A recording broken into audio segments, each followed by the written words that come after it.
Attention, il n'y a vraiment pas de modèle idéal. On va en trouver des modèles sur Internet, notamment celui de Spotify est probablement le plus connu de tous.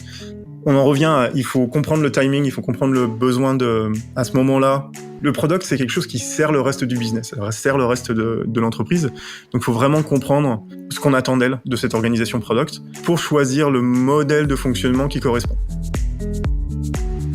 Bonjour à tous, bienvenue chez Innovation Leaders, le podcast de la communauté Together by Tech, propulsé par Equiden, qui a pour objectif de vous inspirer et vous donner des tips pour une meilleure utilisation de la tech au service de votre performance personnelle, de celle de votre équipe ou encore celle de votre organisation. Vous retrouverez toutes les notes de ce podcast sur notre site togetherbytech.com. D'ici là, bonne écoute. On va parler engineering aujourd'hui et on va rentrer dans le détail de l'orga tech d'une boîte qui s'appelle Zendesk, qui vous parlera peut-être. C'est un des plus beaux succès que l'industrie SaaS américaine nous ait donné de voir, et il y en a un certain nombre, mais celui-ci est intéressant à regarder. Cette plateforme CRM orienté service client, lancé en 2007, donc ça commence à dater. On est dans une certaine phase de maturité. Cette plateforme a annoncé il y a quelques mois avoir dépassé le $1 milliard de chiffre d'affaires. Elle compte plus de 500 salariés et sert près de 150 000 clients à travers le monde. On va parler de l'orga et de la vision tech de cette scale-up. Et je suis hyper content de recevoir à ce micro Pierre-Alain Bouchard, qui est le directeur de l'engineering d'une des équipes. On rentrera dans le détail de l'orga de Zendesk, et qui est coach à ses heures perdues, de quoi avoir pas mal de sujets à explorer ensemble. Salut Pierre-Alain. Salut. Merci de nous faire le plaisir de prendre un peu de temps pour passer chez Innovation Leader. Je suis content de t'avoir avec nous. Merci beaucoup de l'invitation. Plaisir d'être là. Et toi, tu as une expérience assez riche dans le monde de l'engineering, des startups, des scale-up, dans un rôle peut-être de conseil, dans le rôle opérationnel que tu as chez Zendesk, dans le rôle de coach. Donc pas mal de choses à partager. Petite pensée d'ailleurs à Florent Fournier de Payfit, parce que c'est par lui qu'on s'est croisés. Toi, tu es donc aujourd'hui directeur de l'engineering avec des équipes qui s'occupent des solutions d'analytique au sein de Zendesk. C'est ça. Et avant de rentrer dans le détail de ton rôle, ça m'intéresse que tu me dises un peu ce qu'il en est de ton parcours avant d'arriver chez Zendesk. Ça marche. Alors, j'ai un parcours qui est vraiment varié. Je suis tombé dans le dev quand j'étais tout petit, c'est-à-dire avant 10 ans. Et puis, c'était un peu tôt, et on parle des années 80. Donc, c'est un peu... C'est sur un CPC ancien. 464 ou... Non, c'est sur un Mattel Intellivision. Je pense que c'est encore plus, c'est probablement encore plus collector. C'est dire à quel point. Je suis passé par le dev. Ensuite, j'ai fait un tour au niveau du produit. Je suis parti à l'étranger. Je suis resté un petit bout de temps à l'étranger. J'ai monté des startups. Je suis revenu. J'ai remonté des startups. Voilà. Et puis après, à un moment donné dans ma carrière, j'ai rejoint Zendesk. À quel moment c'était ? C'était à la fin de ma deuxième startup. Donc, c'était autour de 2014. À peu près au moment de l'IPO de Zendesk. Donc, Zendesk a fait une IPO 7 ans après sa création. Donc, c'est, on va dire, en 2014. Pour 2007, c'est assez rapide. Et puis voilà. Après, chez Zendesk, j'ai eu plusieurs rôles, des rôles autour de tout ce qui est produits mobiles. Donc, je me suis occupé de tout l'engineering, de la croissance de l'engineering des produits mobiles. Et puis, en 2015, Zendesk a fait une acquisition de l'entreprise qui s'appelait Bime, qui s'occupait d'analytics, pour internaliser la gestion de l'analytics. Et 2-3 ans après l'acquisition, les co-founders ayant décidé de partir, j'ai pris le management des équipes autour du sujet de l'analytics. Ok. Et tu as fait une petite pause dans ce parcours Zendesk pour aller filer un coup de main à Payfit pendant quelques mois, je crois. Ouais, c'est exactement ça. Payfit avait une problématique de scale. Alors là, on parle de Payfit a toujours une problématique de scale parce que c'est une belle startup avec une super croissance. Là, c'était une problématique d'organisation et de scale un peu avant la période Covid. Et donc, effectivement, j'ai fait une petite pause de Zendesk. Je suis allé donner un coup de main chez Payfit et puis je suis revenu chez Zendesk. Bon, et on regardera pourquoi t'es revenu et pourquoi t'es visiblement si bien dans cette boîte-là. Ça m'intéresse de creuser un peu l'environnement de travail et la culture. Mais avant ça, tu peux nous dire un mot sur ce que c'est Zendesk, parce que tout le monde ne connaît pas forcément. On a plus ou moins tous utilisé ce service un jour, sans en avoir conscience, mais ça m'intéresse de connaître un peu l'histoire de la boîte, ses produits et son positionnement. Alors, tu l'as dit exactement. Je pense que Zendesk, ça fait partie ce qu'on appelle les outils de CRM, mais de façon générale, c'est des solutions pour aider les clients à communiquer avec leurs clients. Donc, l'utilisation la plus standard, c'est pour un client de se plaindre au support client.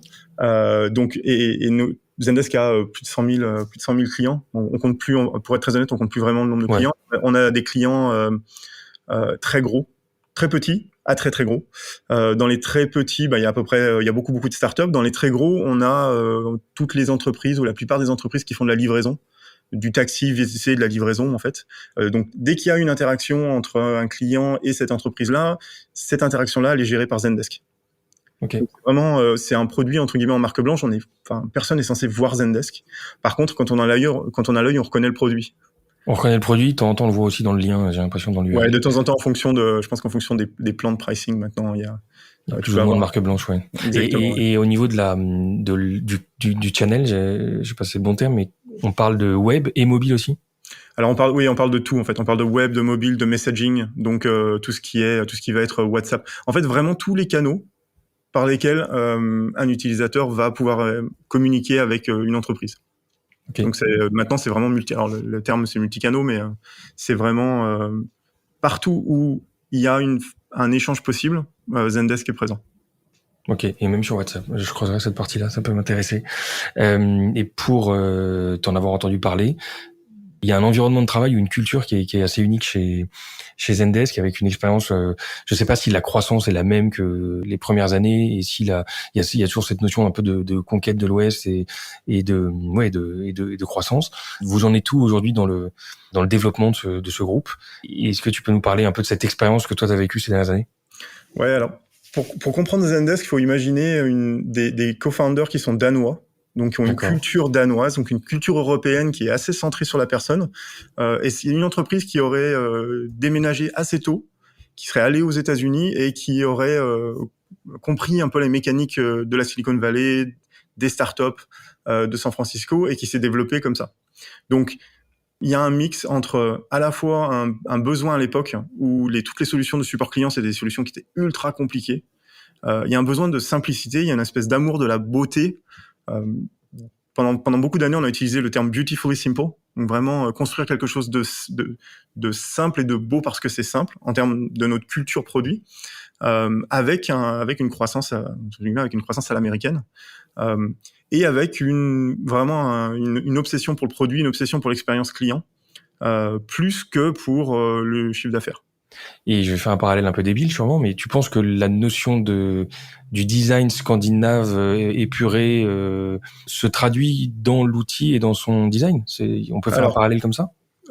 Oui, complètement. Je pense qu'il y a une vraie culture du design. On va dire que le produit, dans les 3 cofondateurs, il y avait un des cofondateurs qui était produit, qui était chief product, mais qui était design led. Donc là, le produit a toujours été, et il y a cette simplicité, il y a cette esthétique, peut-être. Exactement, ouais. Alors ça se traduit pas par du bois clair et des couleurs blanches dans l'interface nécessairement, mais ouais, t'as vraiment une envie, alors que ces produits-là sont très compliqués, t'as une envie de faire en sorte que ce soit toujours très simple et très naturel, et c'est compliqué. Au début, c'est plutôt simple de faire un produit simple. Plus le produit devient riche et plus ça devient compliqué de conserver exactement.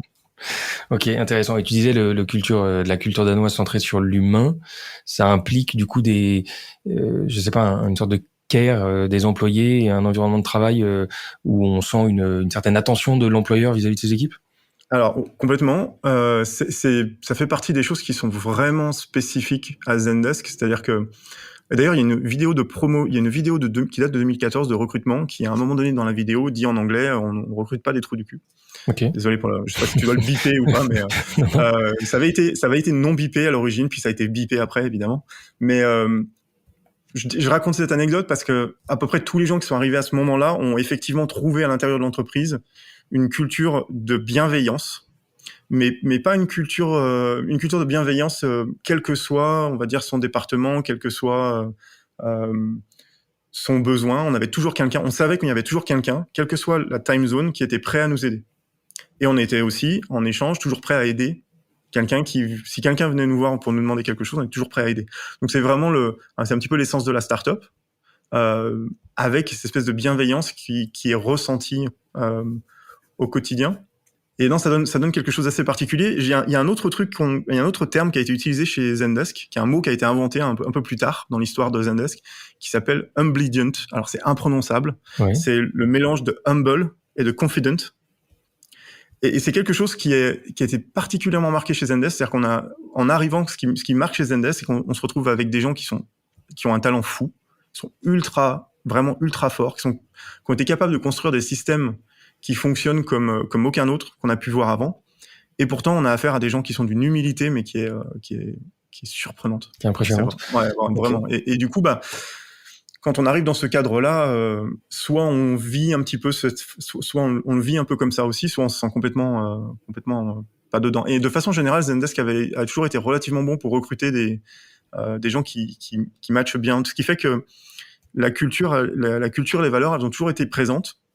Ça évolue un petit peu au niveau de la culture, mais ça a toujours été présent et ça a évolué, mais il n'y a pas eu de grosse transformation. Ok, ils ont réussi à maintenir leur ADN culturel malgré la croissance. Même de temps en temps, et je vais prendre alors je peux pas rentrer trop dans les détails, mais récemment on a eu des conversations avec le leadership, donc avec public, donc tout est très public chez Zendesk, enfin public en interne.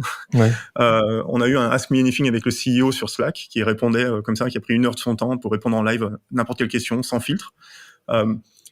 Même dans les interactions que le CEO peut avoir quand les gens posent des questions qui peuvent être un peu compliquées, on a cette espèce de simplicité et de respect qui rappelle ces valeurs. C'est vraiment, elles sont vraiment vécues et elles sont incarnées, ces valeurs, on va dire par le leadership et puis après par tous les employés. Je pense que c'est aussi c'est quelque chose de collectif. Et il y a une notion de confiance dans les équipes aussi qui a l'air d'être bien présente. Cette confiance, elle se traduit comment ?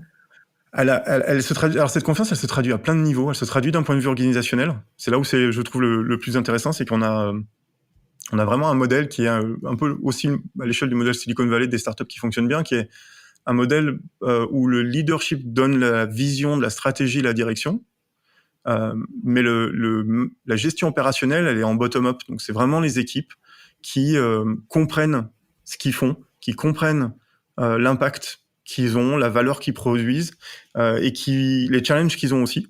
Et c'est eux qui travaillent sur leur plan. Et il y a une espèce de synchronisation, mais qui finalement est assez légère. Donc ça donne énormément d'autonomie, ça donne énormément d'ownership aux équipes. Évidemment, d'un point de vue du management, il faut s'assurer qu'il y ait une cohérence. Malgré la taille et la complexité, il faut que les produits continuent d'être cohérents. Il faut que toutes les équipes évoluent dans la même direction, mais il n'y a pas un management très top-down chez Zendesk. Et d'ailleurs, je pense que c'est pas spécifique à Zendesk. Il y a beaucoup d'autres entreprises de la Silicon Valley avec qui on discute, qui ont beaucoup de succès, comme Stripe, par exemple. Je pense à Stripe ou Segment, Stripe, qui fonctionnent un peu aussi de la même façon. Ok. Bon, très bien, intéressant. Merci pour ce retour sur on va dire sur l'environnement. Et si on regarde un peu plus ton rôle, toi, aujourd'hui, tu peux me parler de tes enjeux et de tes responsabilités? Bien sûr. Alors, au quotidien, j'ai 2 rôles au quotidien chez Zendesk. Je m'occupe des équipes qui gèrent le produit d'analytics, et de l'autre côté, je m'occupe aussi du site français de Montpellier, qui était donc il y a un côté qui est assez intéressant parce que c'est 2 rôles qui sont assez différents finalement. Un côté qui est très très français et un autre côté qui est beaucoup plus international. En termes des problématiques au niveau que j'ai, notre problématique, elles sont liées à la scale de Zendesk. C'est-à-dire, comme je l'ai dit tout à l'heure, on a donc Zendesk est plus de 100 000 clients. On a des clients qui sont très très gros. On a des clients qui ont des problématiques de scale qu'on rencontre à peu près nulle part ailleurs. Et le problème, c'est qu'en fait, on en a quelques-uns comme ça. Donc, il y a un effet d'échelle sur les problématiques de scale. Ce qui fait que on se retrouve souvent à chercher des solutions à des problèmes qui n'existent pas, ou pour lesquels on n'a pas nécessairement de référence au niveau du marché. Parce que votre taille fait qu'il y a peu de sociétés qui en sont à votre niveau de développement ? Exactement. Alors, c'est pas simplement ça, c'est aussi les problématiques liées aux produits et à la façon dont on essaye de designer nos produits. Je vais prendre l'exemple du produit d'analytics, parce qu'évidemment, c'est celui que je connais le mieux. Ouais. Chez Zendesk, on a le produit d'analytics, c'est un produit qui est très riche en termes de fonctionnalités, qui est un produit qui fait presque de la BI. C'est un produit qui permet de faire des rapports sur ces datas, d'aller chercher les informations sur les datas de Zendesk. Pour l'interne ou pour les clients ? Alors, c'est les clients. Non, justement, ce sont nos clients qui ont accès à leurs données et qui sont capables de faire du reporting sur leurs données. Okay. Donc, ils sont capables de faire beaucoup, beaucoup, beaucoup de choses avec ce produit-là. sur des volumes de données qui sont énormes. Il y a certains de nos clients, on parle de plusieurs millions de tickets créés par mois et qui ont 8 ans, 9 ans, 10 ans d'historique chez nous. Donc quand ils demandent à faire des calculs un petit peu compliqués, ça brasse beaucoup de choses. Oui. Déjà, ça brasse beaucoup de choses. La problématique, qui est une problématique générale, c'est que déjà il faut être capable de fournir une bonne performance à ce genre de demande. L'autre problématique, c'est aussi le coût. C'est-à-dire qu'on a un modèle, nous effectivement, derrière on s'appuie sur Amazon. Notre modèle financier à nous, on va pas demander aux clients de payer en fonction de la complexité de ce qu'ils demandent.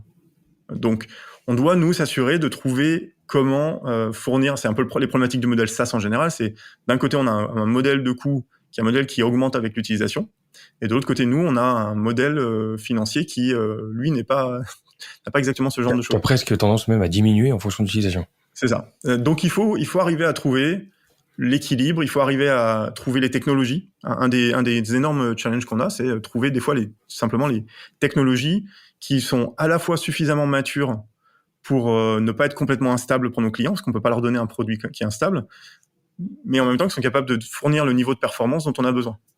Un des trucs qu'on a appris très tôt chez Zendesk, on a eu plusieurs phases comme ça, mais c'est qu'il y a sur certaines problématiques, on ne peut pas faire aussi bien que certains prestataires. Alors je vais parler d'Amazon, je vais parler de Cloudflare.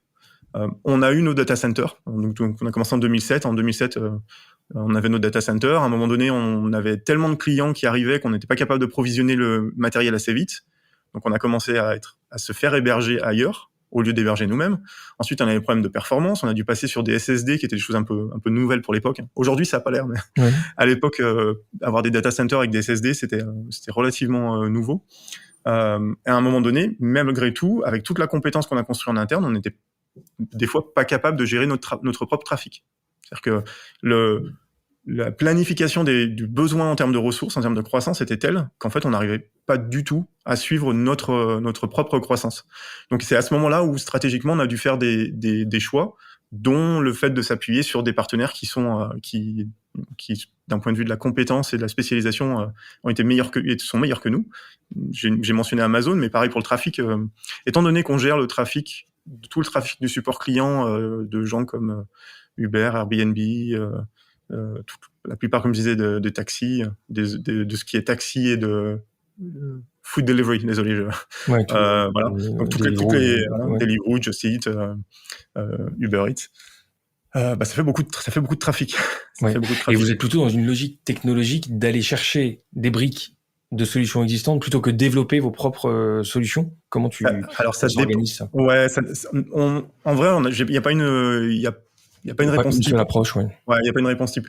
On a à la fois, c'est ce que je disais tout à l'heure, on essaye à la fois de trouver un bon équilibre d'un point de vue de la stabilité, de la qualité du produit, des briques et on va dire de la maturité de certaines briques sur lesquelles on s'appuie. Et puis, dans certains cas, on a vraiment besoin d'aller chercher des technologies qui sont très récentes. Et en général, quand les technologies sont très récentes, on peut pas simplement les prendre et les utiliser. On va avoir besoin de les prendre et d'aller faire du tuning dessus spécifiquement pour nos besoins. Certaines choses, on a open sourcé. Sur certains des outils, par exemple, on a open sourcé.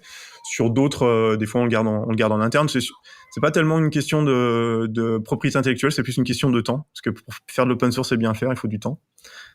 Et pour être honnête, j'ai l'impression que ça fait quelques années comme beaucoup, mais on court après le temps, quoi. Ouais. Et raconte-moi du coup, tu me disais AWS pour la partie cloud et hébergement. Et est-ce qu'il y a d'autres mots-clés comme ça, techniques, des solutions que vous utilisez qui sont dans ton environnement? Après, en fait, on utilise à peu près tout. Ok. C'est plus simple comme ça. C'est un peu une réponse. On a un certain nombre de produits. Chaque produit est construit sur un mix de bases communes. Donc, on va utiliser Docker, Kubernetes pour une partie de nos produits. Pour une autre partie, ils sont construits différemment. Donc ça fait partie des choses qu'on est en train, avec la maturité. Tu as parlé tout à l'heure de maturité. On est dans une phase de maturité où on est en train aussi d'emmener des briques communes entre les produits, mais étant donné qu'on a déjà beaucoup de clients, il y en a beaucoup de choses en fonctionnement, la migration d'un système qui fonctionne très bien avec des clients dessus vers un nouveau système qui est plus efficace, ça prend un petit peu de temps. Oui, voilà. La partie search, tout ce qui est justement le requête, je sais pas, des solutions comme Elasticsearch ou autre, je sais pas quelle techno vous avez. Alors, on l'utilise. Okay.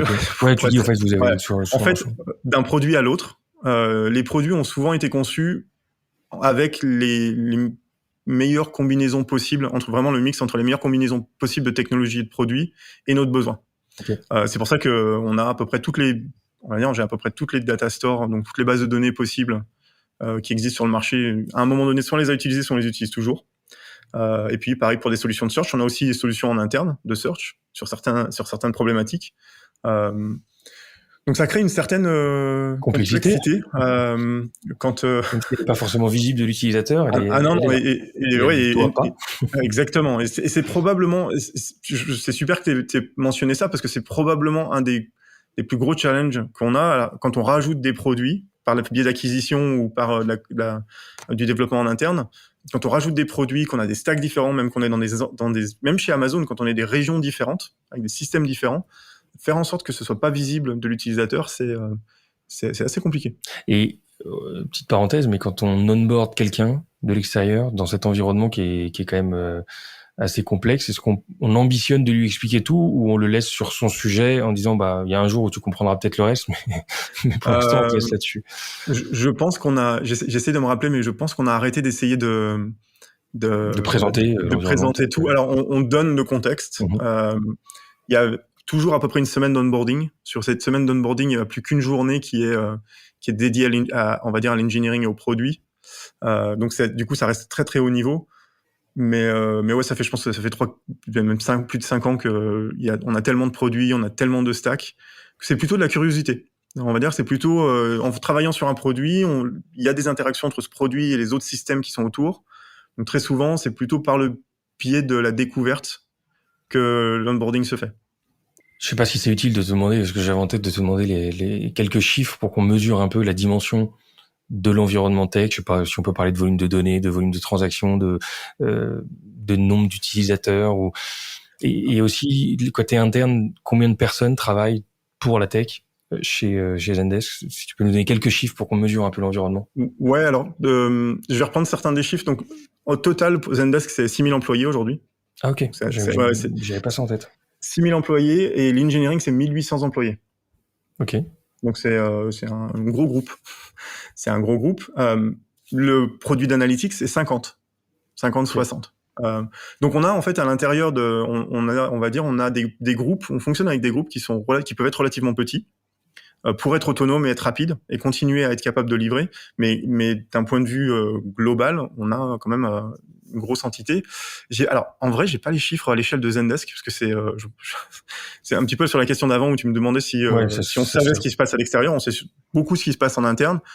Mais je peux te donner quelques chiffres. On n'a pas, par exemple, tous les clients sur la solution d'analytics aujourd'hui. On n'en a qu'une partie. Les autres, on est en train de les onboarder.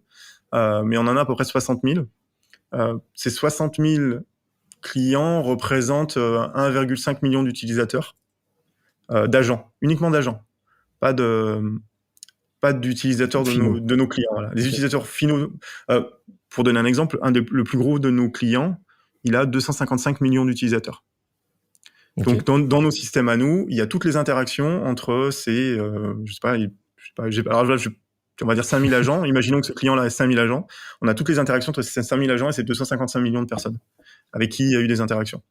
Voilà, donc ça donne, et on a en général une croissance, on va dire, des volumes de données qui est de 5 à 10% par mois. Ce qui fait qu'on peut se retrouver assez vite à doubler la taille des données d'une année à l'autre. Alors, je précise ça en particulier pour l'analytics parce que ça rend le sujet encore plus compliqué. Ouais. Donc c'est une grosse, c'est des gros volumes. Et parmi tout ça, il y a j'en profite pour le mentionner, il y a des choses magiques, il y a des choses que je trouve vraiment magnifiques d'un point de vue de ce qui a été designé par l'engineering chez Zendesk. On est capable de bouger un client d'une infrastructure à une autre infrastructure sans que ça se voit, sans que le client soit capable de le voir. Donc, complètement de façon transparente, sans aucune maintenance. Donc, il n'y a pas de concept de fenêtre de maintenance sur une bonne partie des produits. Et ça, c'est malgré... dû à quoi, tu penses, enfin, sans rentrer dans le détail, parce que j'imagine que c'est complexe, mais ça a été dû c'est permis grâce à quel genre de décision, ça? Alors, ça a été permis grâce à c'est un mix à la fois d'une volonté assez obtuse sur le produit. C'est-à-dire qu'on s'est dit dès le début, non, les fenêtres de maintenance, c'est fait pour les grands groupes, c'est pas fait pour des... On fait pas un produit de SaaS qui a une fenêtre de maintenance. Surtout quand on doit faire de la relation avec le client. Donc il y a d'un côté une vraie vision produit qui est assez forte. De l'autre côté, on a des équipes tech qui aiment bien le challenge. Donc à l'époque où cette décision-là a été prise, et ça remonte, c'était pas forcément évident de trouver une solution technique pour faire ça. Mais voilà. Après, les équipes tech en général, plus le challenge il est gros et plus la motivation sera là. Ouais, plus la motivation. Ils ont les moyens de le faire, quoi. Mais... Ouais, exactement. Et ça, je pense que c'est un des éléments de succès de Zendesk, surtout, on va dire, pour peut-être les 10 premières années de la vie de Zendesk. Ça a été le fait qu'il y ait une dissociation entre le produit, le go-to-market et le produit, et le développement du produit. C'est-à-dire que c'est un produit on va dire que c'est un produit qui est bien né. C'est un produit qui était en self-service, donc c'était très facile pour les clients d'y aller, de l'acheter, de le configurer et de fonctionner sans avoir besoin de Zendesk. Ce qui a permis aux équipes produits de se focaliser sur la roadmap, sur le besoin, sur la valeur rajoutée, mais sans avoir cette espèce de contrainte de temps qui fait que de temps en temps on est obligé de faire des raccourcis. Et ça a permis d'avoir le luxe, je parlais d'avoir le temps et les besoins, enfin d'avoir les moyens. Ça a permis aux équipes d'avoir le droit d'être un peu obtus sur une certaine approche, parce que c'était pour maintenir ce beautifully simple. Donc vraiment cette obsession de produit, voilà, de la beauté et de la simplicité. Je vous prends 10 secondes pour vous dire que ce podcast vous est proposé par Equiden. Equiden, c'est la start-up qui vous accompagne dans vos projets tech, product, data et engineering et qui repense l'approche des ESN traditionnels. En 2 ans, cette société de conseil compte plus de 130 personnes et s'est déployée dans 6 pays. Pour en savoir plus et pour participer à l'aventure, suivez-nous sur LinkedIn ou sur equiden.com, E2KIDEN. Bonne écoute! Un mot sur le scaling, parce que c'est un de tes sujets fétiches. Comment tu as vécu justement cette croissance et ce déploiement à la fois des équipes et de l'environnement tech chez Zendesk, sachant que toi, tu es arrivé à peu près à mi-parcours entre la naissance de la boîte et ce qu'on est aujourd'hui. Donc, il y a quand même eu une phase de développement, même si c'était peut-être pas l'hyper-scaling que la boîte a connu pour cette première année. Mais voilà, quel regard tu portes sur cette croissance-là en interne et peut-être quelles ont été les bonnes idées ou les éléments de succès de ce scaling? Alors, c'est vrai que quand je suis arrivé, on avait... alors, Zendesk, il y a quelque chose d'assez paradoxal, c'est qu'on n'a jamais eu trop l'impression de faire de l'hyper-scaling en interne. Ok. Mais on a eu une croissance constante et continue. Et comme je disais, on avait un certain équilibre entre la vitesse à laquelle on voulait grossir et là on voulait aller. Donc ça, c'est le premier. Je pense que c'est un premier élément. T'as pas senti de moment de panique ou de moment d'explosion où tu maîtrises un peu, enfin, tu lâches un peu la maîtrise, quoi. Non, pas vraiment. En fait, il y a toujours eu cette espèce de, on a ces problématiques-là, on a cette croissance-là, mais on va faire les investissements dont il y a besoin. Une sérénité et maîtrise. Alors, oui et non. Je pense qu'on s'habitue. En vrai, je pense qu'on s'habitue à travailler dans cet environnement-là aussi. On a eu des périodes où effectivement, il fallait resserrer un petit peu nos plans pour s'assurer qu'on était bien dans les clous, parce qu'on s'était fixé des objectifs qui étaient plutôt ambitieux, mais c'était un choix. C'est pas subi. Et je pense qu'on a toujours eu un leadership qui a été capable de faire des bons choix et des bons arbitrages pour soutenir justement la croissance des équipes. Ok. Et tu penses que la croissance... Un autre truc aussi, c'est on a aussi beaucoup d'échecs. On a fait de la croissance par itération d'échecs, j'ai envie de dire. C'est-à-dire qu'on a été très très bon à se dire ok, c'est là où on doit aller, à se rendre compte assez vite qu'on n'avait pas fait des bons choix, que ce soit d'un point de vue d'organisation, que ce soit d'un point de vue de certains investissements ou de certaines technologies, et à changer. Il y a un autre aspect de la culture que j'ai pas mentionné, mais ça paraît assez logique quand on parle d'humain, c'est le côté blameless culture. Donc les choses arrivent. C'est pas parce que les problèmes arrivent il n'y a pas de sentiment de... Alors désolé, il y a beaucoup d'anglais, il n'y a pas de sentiment d'accountability ou d'ownership. Les gens sont vraiment responsables de leur zone, de leur espace. Bon, les problèmes arrivent, on est là pour les gérer. Et donc ça permet... Donc on sait qu'il va y en avoir, c'est ça que tu C'est veux ça, dire, exactement. On sait qu'il va y en avoir, on sait qu'il va y avoir des échecs. Ce qu'on fait, c'est simplement, on est assez réactif sur... On a mis en place un modèle, ce modèle fonctionne pas, on retravaille, on comprend pourquoi le modèle a pas fonctionné et on le retune.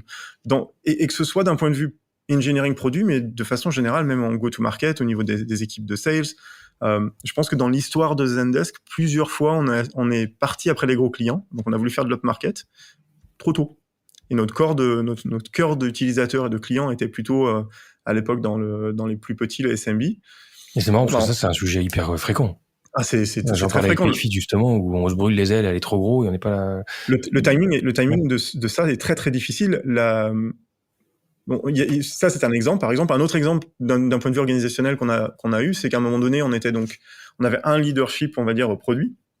Ensuite, on a commencé, vu qu'on grossissait beaucoup, on a commencé à déléguer le leadership sous la forme d'un modèle avec des general managers par entité. Donc, le general manager, il gère à la fois ce qui rentre d'un point de vue revenu, ce qui sort, et puis la croissance de son produit. Il est responsable de son produit. C'est par exemple le modèle de Stripe aujourd'hui, je crois.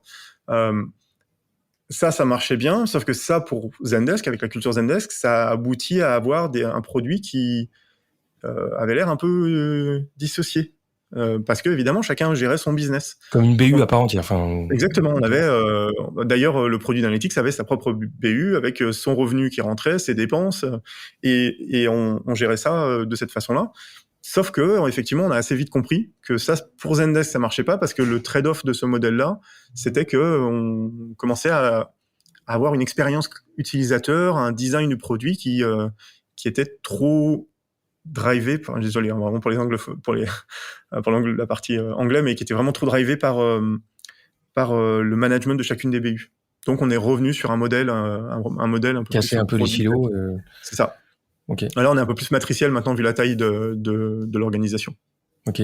Et en parlant d'organes des équipes, est-ce que toi, avec les différentes expériences que tu as pu voir, tu as des conseils ou peut-être un retour d'expérience sur la vision d'une orga tech, d'une petite boîte, d'une moyenne boîte, d'une grande boîte. Voilà, est-ce qu'il y a des éléments qui sont pour toi des recos que tu aurais, ou des choses que tu as vu qui fonctionnaient et d'autres qui fonctionnaient moins bien? Ça tombe bien parce que j'ai fait un talk à SaaStr à Barcelone. Ah oui, t'en sors tout juste là, c'était là-dessus. C'était là-dessus, exactement. Et ma première chose, c'était de dire attention, il y a vraiment pas de modèle idéal. On va en trouver des modèles sur Internet, notamment celui de Spotify est probablement le plus connu de tous. On en revient il faut comprendre le timing, il faut comprendre le besoin à ce moment-là. Le product, c'est quelque chose qui sert le reste du business, ça sert le reste de l'entreprise. Donc, il faut vraiment comprendre ce qu'on attend d'elle, de cette organisation product, pour choisir le modèle de fonctionnement qui correspond. Mon expérience m'a montré que, et à la fois chez Zendesk, mais aussi via le coaching que je fais à côté, on a une tendance à over-engineer les modèles d'organisation, et on a une tendance à vraiment à complexifier beaucoup trop les modèles, souvent pour pouvoir se préparer aux prochaines étapes. Et c'est là où c'est compliqué, c'est que il faut être prêt quand on double les effectifs, par exemple, tous les 12 mois. Il faut être prêt, il faut savoir quel est le prochain modèle qui va avoir du sens pour son organisation, mais il faut pas le mettre en place tout de suite. Il faut continuer à fonctionner jusqu'à, on va dire, ce que le modèle actuel vraiment ait du mal à fonctionner, et puis ensuite basculer vers le nouveau modèle. Donc, pour des petites organisations, là où très souvent on se dit je sais pas, on commence à avoir 20 personnes, il faut se subdiviser en équipes. La plupart du temps, il n'y a pas besoin. La plupart du temps, il y a plus besoin de cohérence et de flexibilité et de réactivité pour le business. Quand tu es dans les premières années de la startup, c'est de ça dont tu as besoin le business, c'est vraiment de la flexibilité. Donc les équipes d'engineering, elles doivent être flexibles. Au fur et à mesure, quand l'entreprise elle grossit, eh ben, il faut aussi tuner. Il faut bien comprendre que du coup, les demandes qu'il y a sur l'équipe product et tech, elle va augmenter. Le nombre de clients internes ou externes qui sont servis par l'équipe tech, elle augmente. Et donc, en fonction de ça, il va falloir commencer à faire de l'arbitrage. Et à ce moment-là, il va falloir commencer à organiser pour que l'arbitrage il soit pas centralisé, mais qu'il soit décentralisé. Donc on a un petit peu quand même ce modèle-là qui est, c'est le modèle que j'avais gardé, keep it simple, stupid. Donc il faut vraiment se dire qu'il faut essayer de garder les systèmes qu'on a les plus simples possibles. Pourquoi ? Parce qu'on a des gens on va recruter, on va donc mettre des nouvelles personnes dans des systèmes, dans une façon de fonctionner. Et plus le système il est simple à comprendre, plus le système il est simple d'un point de vue opérationnel, et plus on est capable de donner de la valeur à l'entreprise. Ok. Donc si je comprends bien, toi tu dis qu'il faut se préparer à changer l'organisation, mais il faut faire attention à pas la mettre en place trop tôt. Parce que il y a une question de timing, quoi. C'est pas. C'est exactement ça, ouais. Et même si tu sais que tu dois aller là-bas, faut pas y aller trop tôt. À quel moment tu sais qu'il faut changer l'orga ? C'est quand ça commence à péter, ou c'est avant que ça pète, ou c'est sain aussi de vivre une phase de crise parce que enfin, je sais pas comment. À quel moment tu peux te dire que je pense que c'est un petit peu la culture du VP de l'engineering ou du leader d'engineering qui va décider de ça. Je pense que c'est sain de temps en temps. Pour moi, je pense que c'est sain de passer vers des petites périodes où effectivement on sent que les choses fonctionnent plus. Pourquoi ? Parce que c'est beaucoup plus simple et c'est beaucoup plus, d'un point de vue de la gestion du changement, c'est beaucoup plus simple d'expliquer les nouvelles organisations et nouveaux changements et les changements qu'on met en place parce que là, t'as du concret là. Exactement, en réponse aux problématiques. Et du coup, on fait pas du changement juste pour le changement, on fait vraiment du changement pour améliorer l'environnement et le quotidien des gens qui sont dans les équipes. Ok. Et les grandes parties de l'équipe aujourd'hui, ou je sais pas s'il y a des ratios, tu sais, entre la partie vraiment design, dev, éventuellement même qualité. Enfin, comment on doit considérer ces grands ratios en termes de people sur la partie product ou engineering, par exemple? Ouais, alors nous. Je sais pas si ça a du sens de réfléchir à. Ouais, en fait, ça. Ça a du sens quand tu fais de la planification. On va dire un petit peu plus stratégique et un peu haut niveau pour avoir des chiffres. Il faut vraiment l'ajuster. Il faut l'ajuster aux besoins. Nous par exemple, je pense qu'on doit être à 8 développeurs, un designer, un product manager, quelque chose comme ça. Pas partout d'ailleurs. Si je te dis ça, ça va être une moyenne. C'est pas forcément partout et ça n'a pas forcément du sens partout. Et en plus, l'impact, ça représente pas nécessairement le poids du design ou du product ou de l'engineering. C'est pas nécessairement un rapport de force à prendre de ces ratios. C'est pour ça qu'en général, nous, en vrai, je pense qu'on les utilise pas. Et surtout que ça dépend aussi de la maturité de ton produit. Il y en a certains qui sont en phase de build, et donc du coup, il y a peut-être un peu plus de product ou de design que des phases vraiment de run, même si le build est toujours là. Mais je réfléchis plus au mix de compétences en vrai. Je pense qu'on vraiment, c'est quand on réfléchit à les objectifs qu'on se fixe en termes de ce qu'on veut atteindre et en termes de la valeur qu'on veut créer. Et ensuite, on réfléchit au mix, aux compétences qu'on a, les compétences dont on a besoin. C'est là où le sujet de la diversité devient de plus en plus important.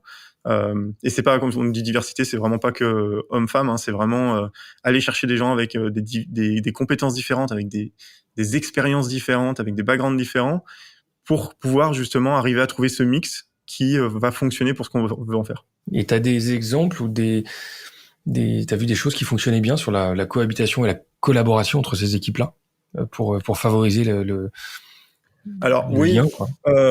En fait, sur ce sujet-là, j'ai mon modèle préféré, qui est le modèle ultra collaboratif on va dire, de leadership commun. C'est le modèle qui a Payfit, par exemple, c'est le modèle qui a mis en place chez Payfit. C'est pas exactement le modèle de Zendesk, où on a à chaque, on va dire, niveau de la hiérarchie, une collaboration très très forte entre le leader product, le leader engineering, le leader design. C'est-à-dire que à haut niveau, tu veux dire. Ouais, mais même dans les équipes, au niveau manager, dans les équipes de direction, au niveau directeur, dans les équipes de VP, ce qui est vraiment important, c'est pas que on ait chacun qui soit drivé par des objectifs différents, c'est que ce groupe-là soit un groupe uni qui travaille avec des objectifs communs. Du coup, j'en arrive à la problématique de l'objectif. Très souvent, l'expérience de ce que j'ai vu, plus du coaching, c'est que quand on a des problématiques de collaboration entre ces différents groupes, c'est souvent parce qu'on a des objectifs qui sont différents pour ces différents groupes. Et souvent, les objectifs sont différents pour les différents groupes parce qu'ils sont un petit peu, ils sont définis par le biais que chacun des groupes a. C'est-à-dire qu'un groupe produit qui reporte par exemple un VP produit, il est très possible qu'il y ait un élément très fort côté produit. Pour l'engineering, les éléments d'objectifs, ils risquent d'être très engineering. Et puis pareil pour le design. Donc si chacun dans ces groupes de leadership est drivé par des objectifs qui sont différents, évidemment, par effet de bord, on va avoir des problèmes de collaboration. Soit ces personnes-là sont capables de trouver un point commun, un middle ground entre eux. Et souvent, c'est difficile parce que ça crée des tensions, parce qu'évidemment, il faut négocier et tout le monde n'est pas forcément bon à négocier. Soit on a un modèle où, effectivement, à chacun des niveaux, les objectifs, ils sont communs. Et les objectifs étant communs, le succès, il est commun. Et en général, de mon expérience, c'est ce qui fonctionne le mieux. Ok. Et toi, t'as quoi aujourd'hui comme KPI pour mesurer la santé de ton activité? Alors, nous, étant donné qu'on est justement pas sur un modèle commun chez Zendesk, on est sur un modèle qui est un peu qui est un modèle impart. Mes KPI à moi, en tout cas celles que je donne à mes équipes, et c'est des KPI dont on discute à peu près tous les 15 jours, pour donner une idée du fonctionnement. Ça va être quelle capacité aujourd'hui on a à délivrer de la valeur pour les clients, quelle capacité on alloue au support et à la maintenance, quelle capacité on met dans la dette technique. Donc c'est vraiment c'est des fondamentaux de l'engineering.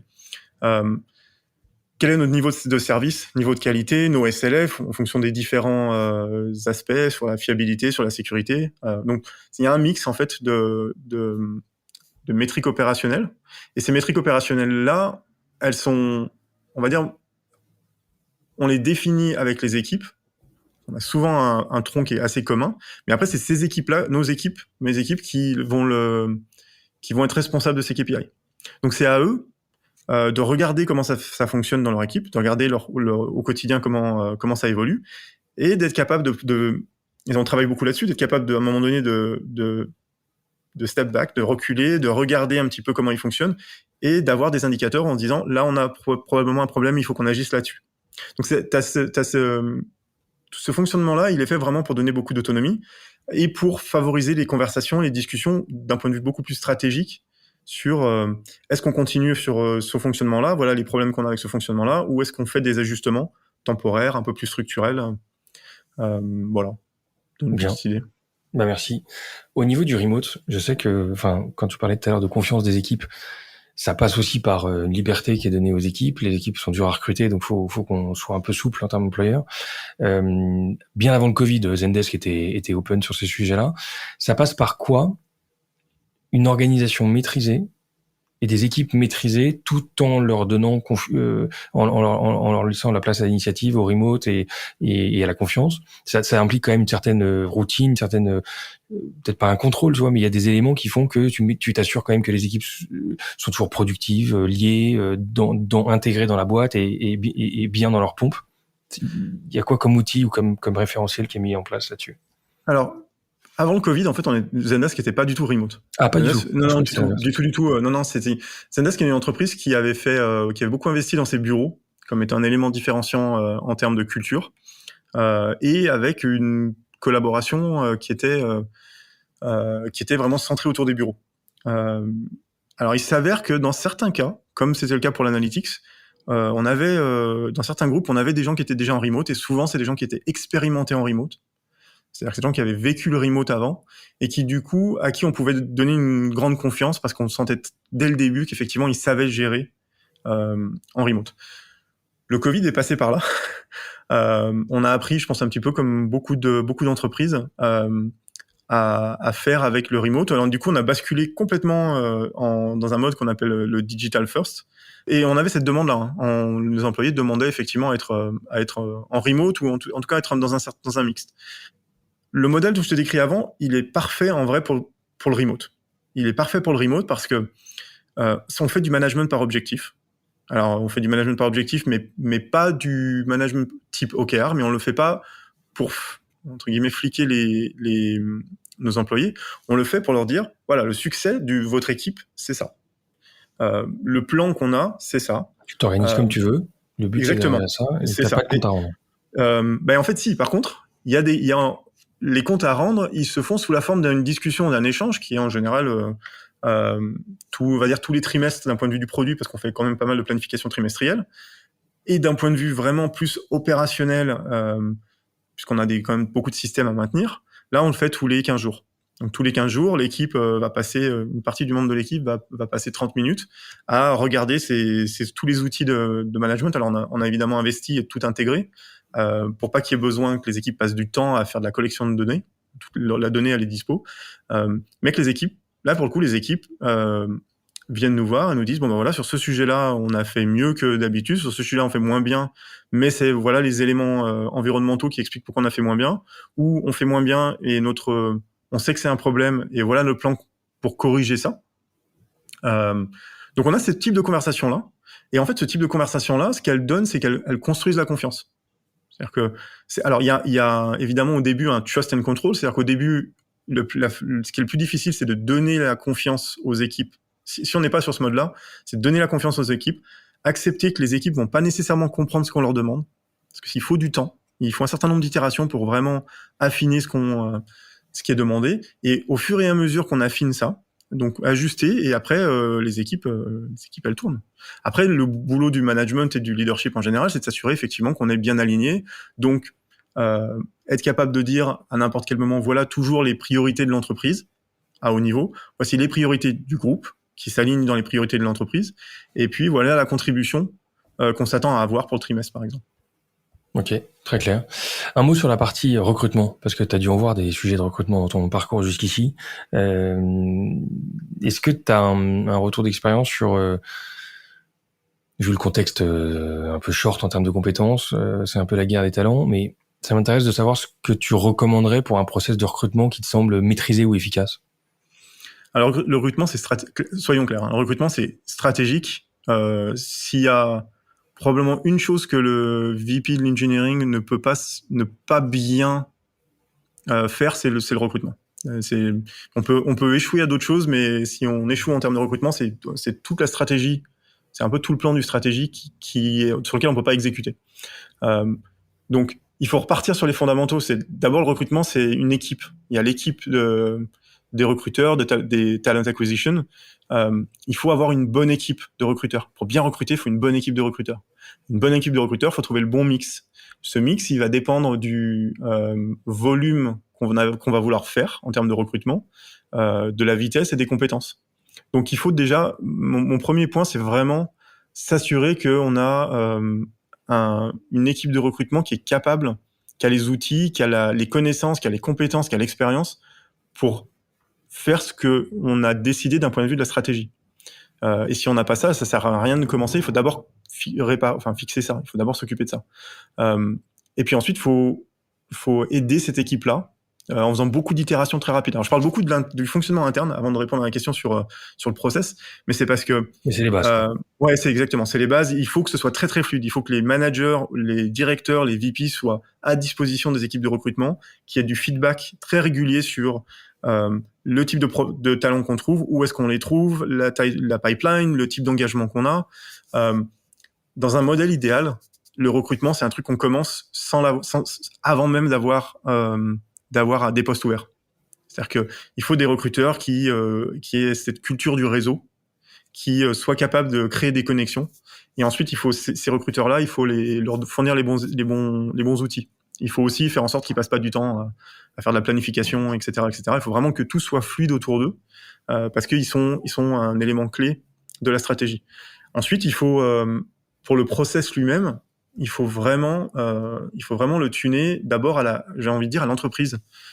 Toutes les entreprises sont pas des licornes, toutes les startups sont pas des licornes, toutes les startups ont pas l'avantage d'avoir de la visibilité de la presse. J'en ai rencontré plein justement à Barcelone qui parlent du recrutement comme étant un challenge parce que en fait c'est difficile pour eux d'aller chercher. Ils sont beaucoup moins visibles, ils ont pas forcément les mêmes moyens que des entreprises qui sont plus posées. Tout le monde n'est pas Google ou Meta. Mais ce qui est intéressant, c'est que dans les process qu'utilisent Google ou Meta, ils ont quelque chose qui est très bien fait, qui est que ils sont toujours capables de très bien expliquer quel va être le process. Ils ont un process qui est bien défini pour ce qu'ils recherchent. Donc, s'ils vont chercher des gens avec beaucoup de talent, ils vont prendre le temps de les trouver. Toutes les startups n'ont pas forcément le temps. Donc, il faut se décider vraiment des profils. Il faut pas être trop ambitieux. Enfin, ou en tout cas, faut avoir les moyens de ses ambitions. Donc, si on veut, par exemple, des gens qui sont vraiment très pointus, il va falloir avoir le temps. Et si on n'a pas le temps, il faut falloir l'argent. Un petit peu. Il y a un peu comme en montagne, il faut manger avant d'avoir faim et se couvrir avant d'avoir froid. Et donc, tu sais que c'est un process qui va être un peu long, quoi. C'est exactement ça. Ouais. C'est pas quelque chose qu'on déclare à J1 et qu'on est capable sur lequel on est très très bon à J5. Mais voilà, après, il faut surtout se focaliser sur l'expérience que les candidats ont, parce que on reste un petit marché. Je disais, c'est un marché qui est très compétitif, ça reste un petit marché. Ce qui veut dire que c'est très important qu'un candidat accepte ou pas une offre, qu'on fasse une offre ou pas à un candidat, qu'un candidat accepte ou pas l'offre. L'expérience que le candidat a eue pendant le recrutement, ça donne une vraie image de l'entreprise. Donc il faut pas faire 13 sessions d'entretien parce qu'on n'est pas sûr que cette personne-là ait le niveau si on recrute, si on cherche un senior. Voilà. Faut pas aller dans ces travers-là. Faut faire attention à pas aller dans ces travers-là parce que c'est finalement ça aide pas l'entreprise. Ok. Un mot sur le management. Je sais pas si on parle d'équipe et de recrutement. Je sais pas si toi t'as vu des changements dans la culture et si il y a un phénomène de génération X, Y ou Z dans le monde de la tech et que tu as pu constater. Alors, c'est assez marrant parce que moi, sur une question comme ça, je me sens vraiment très vieux. Bah pardon. Parce que, mais ça m'intéresse parce que la quête de sens, elle existe, quoi. J'ai l'avantage de l'expérience, du coup, donc j'en ai vu, j'ai vu passer quelques générations. En tout cas, j'ai l'impression d'avoir vu passer quelques générations. D'abord, le premier truc, c'est, je pense qu'il y a eu, il y a longtemps, il y a eu une inversion du modèle où on est passé du modèle maître-élève, c'est-à-dire les gens qui étaient là depuis le plus longtemps étaient les gens les plus compétents, à un mode où les gens qui sont pas forcément là depuis très longtemps, peuvent avoir un niveau de compétence qui est beaucoup plus élevé. Donc, une fois qu'on a passé ce modèle-là, qui était un vieux modèle, je pense qu'on a donc des générations qui apprennent vite, travaillent bien, qui mettent beaucoup d'énergie. J'ai pas nécessairement, j'expérimente pas un changement fondamental dans l'envie. Donc moi j'ai des équipes avec beaucoup de jeunes et franchement ils ont envie, ils ont pas envie de lever le pied nécessairement. Par contre, ils arrivent souvent mieux à équilibrer par phase. C'est-à-dire quand ils sont dans l'entreprise avec l'entreprise, ils sont à fond. Et puis quand ils ont passé 3 ans, 4 ans, 5 ans des fois avec nous, ils vont faire une pause. Ils vont faire une pause pour s'occuper de faire quelque chose qu'ils n'ont pas eu l'occasion de faire. Ce qui n'était pas du tout le cas de ma génération. Je crois que même j'ai réalisé que j'avais probablement jamais pris plus de 3 jours entre 2 boulots sur les 20 dernières années. Donc pour ça, c'est une différence. Mais ça impacte pas, je trouve pas que ça impacte l'entreprise en tant que telle. Par contre, je pense que c'est chez les managers qu'il faut il faut que les managers comprennent qu'effectivement il y a des attentes qui sont différentes. Ça, c'est d'un point de vue opérationnel, donc c'est pas choquant que pour nous, c'est pas choquant que quelqu'un au bout de 3 ans te dise j'ai envie de prendre un congé sabbatique. D'ailleurs, faut être capable de mettre ça en place pour les employés. Parce que j'ai eu ça. J'ai quelqu'un qui était venu me voir au bout de 3 ans en me disant j'ai envie de faire le Pacific Crest Trail. Alors, je sais pas si c'est une marche qui fait Mexique-Canada sur la côte ouest des États-Unis. C'est genre 4000 km, ça prend plus de 3 mois et demi ou 4 mois. C'est quelque chose de. C'est un projet. C'est un projet qui est phénoménal. Je trouve que c'est fascinant, c'est passionnant, ça dit quelque chose de la personne qu'on a dans l'entreprise. Et oui, d'un point de vue opérationnel, c'est toujours mieux. Ce serait mieux que si cette personne-là, pendant ces 3 mois-là, était avec nous. Mais on travaille un petit peu sur du long terme, donc je pense qu'il faut apprendre à être souple et un peu réactif. Et du coup, il y a besoin d'un peu de souplesse au niveau des managers. Il y a penser long terme avec ses équipes aussi, quoi, pour ces aspects-là. Ouais, exactement. Et puis effectivement, il y a un aspect du sens. T'as parlé du sens. Je pense que l'impact de l'entreprise est un sujet qui revient de plus en plus. J'ai vu des gens qui sont partis, par exemple de chez nous, pour aller dans d'autres entreprises parce que l'entreprise avait un focus qui était un focus, par exemple, très au niveau autour de l'écologie. Ils y sont allés avec des baisses de salaire. Je veux dire, c'est pas juste, ils sont pas sauté sur l'occasion et ils se sont dit on va faire quelque chose de bien. C'était une vraie envie. Mmh. Et tant mieux, je veux dire, moi je trouve que c'est super. C'est vrai que ça se ressent de plus en plus, t'as raison. Un mot avant de passer aux questions un peu plus rapides de la fin, mais parce que le temps avance, ça m'intéresse de creuser un peu ton rôle chez Plateau. Parce que, en fait, je connaissais pas Plateau, je l'ai découvert avec toi, pour être honnête. J'ai même confondu, et peut-être que d'autres le feront aussi, mais je précise, c'est pas le même Plateau que la société qui fournit les tables notamment de Payfit, je crois, les bureaux. Est-ce que tu peux nous dire ce que c'est que Plateau, cet organisme de coaching, qui est a priori une boîte à vocation commerciale, je sais pas exactement si c'est le cas, mais comment ça fonctionne, quel est ton rôle et comment est-ce que tu es sollicité et pourquoi tu es sollicité dans ce genre de coaching? Alors ouais, effectivement, c'est une entreprise commerciale. Ils font de la mise en relation entre des mentors et des mentees. Donc tout ce qu'ils organisent, ils organisent vraiment ils ont une plateforme de gestion, de coaching et de mentorship qui mettent à disposition des entreprises, dans lequel on a des mentors, donc dont je fais partie, qui font ça pour le plaisir. Avec un focus tech, Plateau, ou pas du tout? Ou ça peut être dans tout type de mentoring? Alors, non, c'est de mon expérience, c'est de l'engineering management. C'est très focalisé autour de l'engineering management. Je pense que c'est engineering et produit en général. Okay. C'est pas, il y a pas de, mais voilà, c'est la destination des entreprises qui probablement essayent de le faire en interne et qui se rendent compte que c'est assez compliqué en vrai de le mettre en place, de le développer. Il y a toujours des problématiques. C'est difficile dans une entreprise d'aller voir quelqu'un d'autre de l'entreprise pour du coaching ou du mentoring. Parce que déjà, même si cette personne-là, on lui fait excessivement confiance, il y a un peu un biais, il y a une vision qui est spécifique à l'entreprise. On a plus de valeur en allant voir, en discutant à l'extérieur avec des personnes qui sont neutres, complètement neutres et qui ont une expérience qui va être différente. Et c'est ce que je fais. En fait, le système, c'est tu donnes des créneaux de disponibilité et les gens peuvent te booker en tant que coach. Et les sujets sont ouverts. Alors, il y a un follow-up quand même d'une personne sur plusieurs, ou c'est des sessions one shot? En théorie, ça peut être l'un ou l'autre. Il s'avère que moi j'ai des coachings qui durent plusieurs années. Ok, j'imagine. Et en fait c'est plutôt passionnant que ce soit plusieurs années parce que pour le mentor, ça permet de voir l'évolution. Quand on fait du management, on travaille sur des temps longs. La transformation, elle prend du temps. Donc, c'est plutôt agréable de voir qu'effectivement, j'ai des cas. Au début, je mentorais des managers qui sont devenus directeurs. Il y en a certains qui sont devenus VP. Je coach aussi des CEO des fois. Je trouve ça intéressant. Donc, des profils qui sont un petit peu différents, qui cherchent à comprendre les mécaniques autour de l'engineering.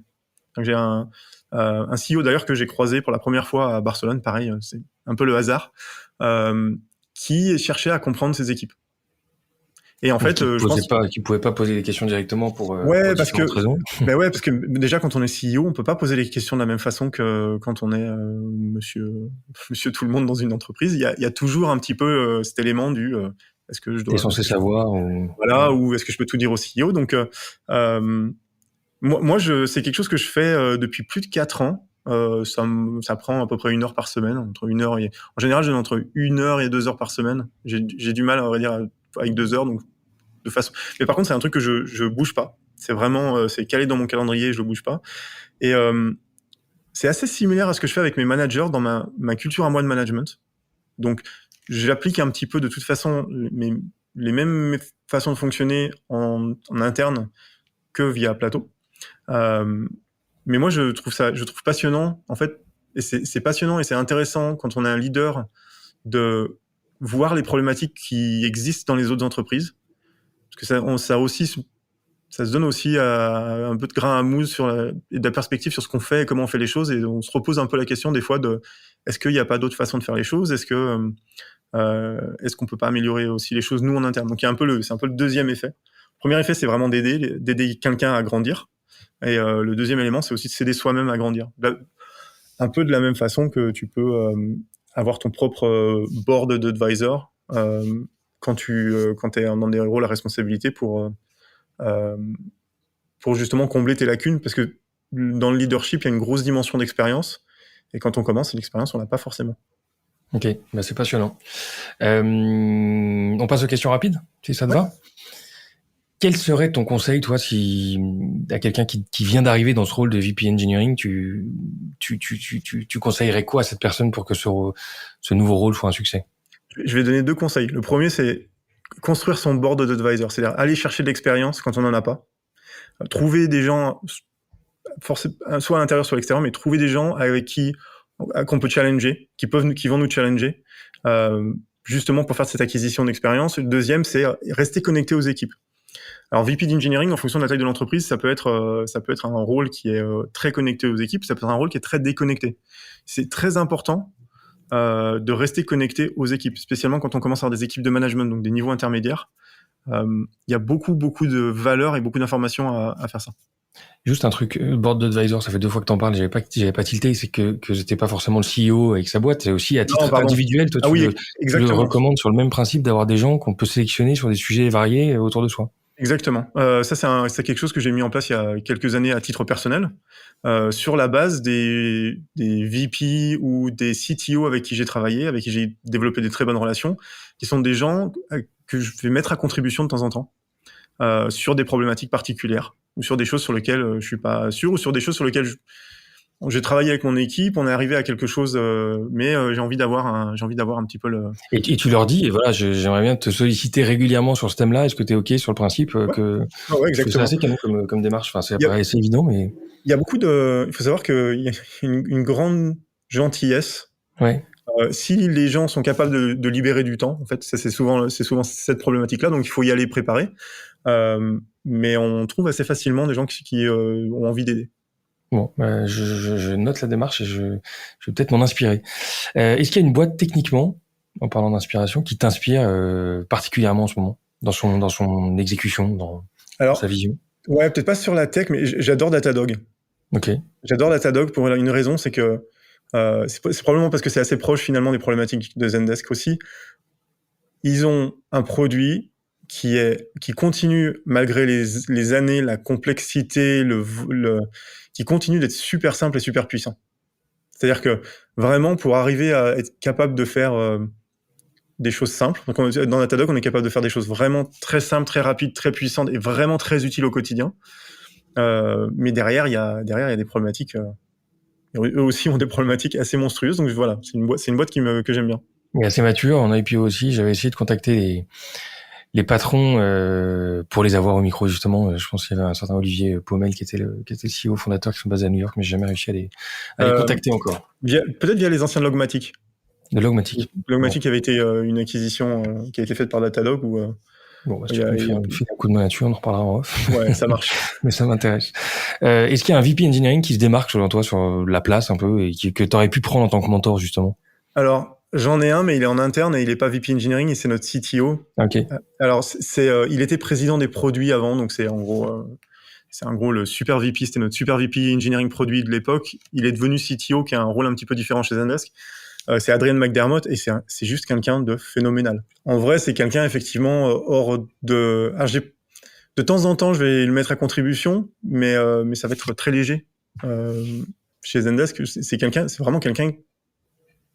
J'ai rarement des grandes admirations, mais là, on est sur un sacré niveau, ouais. Et d'ailleurs, il suffit de l'entendre parler en public, de façon générale, en public, pour voir un petit peu la profondeur qu'il est capable d'avoir. Et c'est un des cofondeurs où il est arrivé après, lui? Non, il est arrivé après. Il est arrivé relativement tôt, mais il est arrivé après. Bon, eh ben écoute, merci. Est-ce qu'il y a une techno qui se démarque et qui pour toi prend de la place et va devenir un incontournable ces prochaines années?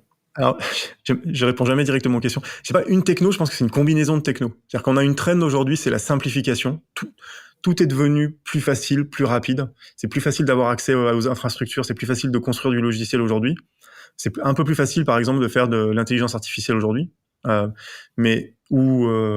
d'avoir de l'infrastructure distribuée. C'est des choses qui étaient ultra compliquées avant, qui sont devenues très simples.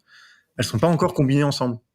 Il y a pas encore donc ce que je vois devenir vraiment incontournable dans les 10 prochaines années, c'est ça. C'est-à-dire qu'on va prendre tout ce qu'on a appris à simplifier, on va réussir à le combiner ensemble pour faire en sorte de faire les choses encore plus vite et d'être capable d'être encore plus innovant. Ouais, et faire en sorte que cette combinaison ne complique pas les choses et ne perde pas la simplicité qu'on avait réussi à avoir. Exactement. Ok. Un bouquin qui t'a marqué? Pro ou perso? Ouais. Bah, pro et perso, c'est un bouquin qui s'appelle Extreme Ownership. C'est de je crois, Jocko Willink de mémoire, Leif Babin. C'est des Navy Seals. Donc, c'est vraiment c'est une réflexion sur le management par des Navy Seals. C'est pas du tout ce à quoi on s'attend.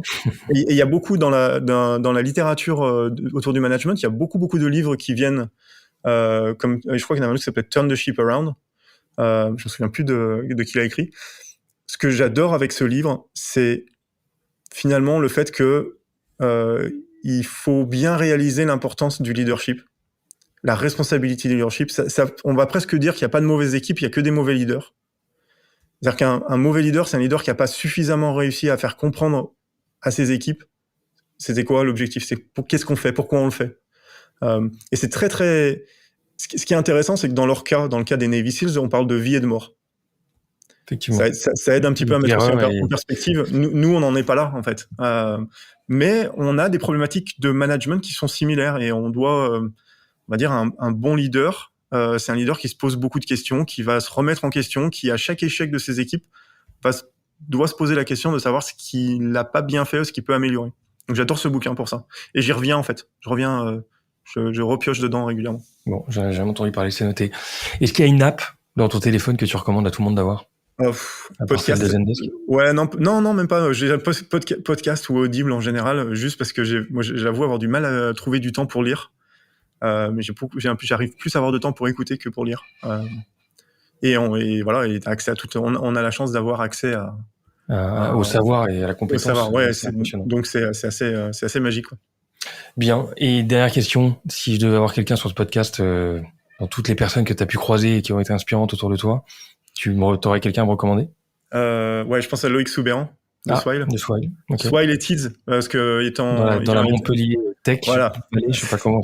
C'est ça, exactement. Je pense qu'on a, pareil, on a une humilité. Je trouve passionnant le degré d'humilité qu'on arrive à avoir chez Loïc malgré le fait d'avoir des succès.